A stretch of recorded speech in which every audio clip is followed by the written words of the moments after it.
I was in the middle of hosting an important international meeting when my younger brother's sudden call interrupted me. On the other end, his voice was low and trembling. Matt, someone took my spot for the exchange student program. I rushed to his school right away, only to find him cornered in an office, his eyes slightly red. A cocky-looking boy was pointing at Tim's nose, his face full of arrogance. You want to compete with me? I'm the heir of the Smiths and Arden Ford. My mom just donated an entire lab building to the school. Who do you think you are? Even the teacher nearby spoke up in support of him. Timothy, the Smiths and Arden Ford are one of our school's major benefactors. You'd better be sensible and not cause any trouble. I was about to step forward and confront them when those words, the Smiths and Arden Ford, made me stop cold. The Smiths and Arden Ford. Since when did my mom have a third son besides me and my brother, Timothy? I immediately dialed her number, a cold laugh slipping from my lips. Mom, when did you have another son behind Dad's back? Chapter 1. The truth. What nonsense are you talking about? On the other end of the line, my mom, Christine Smith, sounded both exasperated and amused by the accusation. Matthew, are you teasing me again? In this life, I've only ever had you and your brother. How could there possibly be another son? Hearing the certainty in her voice, the doubt in my heart quickly dissolved. Of course, my mother was famous in all of Ardenford's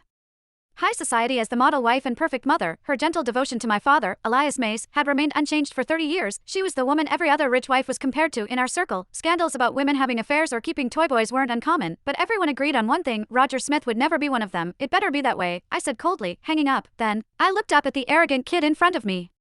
He was dressed head to toe in flashy designer brands, his accessories piled on carelessly, exuding the cheap gaudiness of a nouveau riche brat. Suppressing my anger, I asked evenly, you just said you're the heir of the Smith family. Oh, another one? What now? Calling in backup, he sneered, crossing his arms. Yeah, that's right, I'm Roger Smith, heir of the Smith family in Ardenford. What? Got a problem with that? Oh, I get it. He scoffed again. You two are trying to cozy up to my family.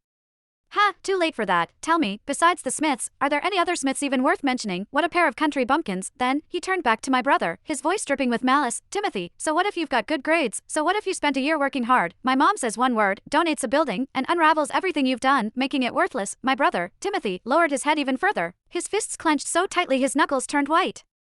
Seeing him endure it in silence, I understood instantly. This Smith kid had probably been bullying my brother for a while now. My father had always disliked ostentation and wanted us to stand on our own abilities. So, Tim and I kept a low profile outside, never revealing our background. But Tim, quiet, focused only on his studies, had mistaken humility for weakness, and people like Roger took advantage of it. I gently pulled him behind me and turned my cold gaze back to Roger. As far as I know, all the paperwork and approvals for the exchange program have already gone through. Replacing someone at the last minute isn't exactly by the rules, is it? Rules? Roger let out a mocking laugh. With a smug grin, he pulled a stack of documents from his bag and waved them in front of me. You mean these? Timothy's application documents. Sorry, never made it to the office. I held onto them myself. Chapter 2. Support. Roger smiled brightly, but the words that came out of his mouth were vicious. So, you see, the final list the school submitted only had one name from start to finish, mine, Roger Smith. No matter how well prepared he was, what good would it do him? As soon as he finished, he tore in half, right in front of me, the stack of documents Timothy had poured countless days and nights of effort into. Matt, Timothy's voice cracked as he shouted, his eyes instantly reddening. I watched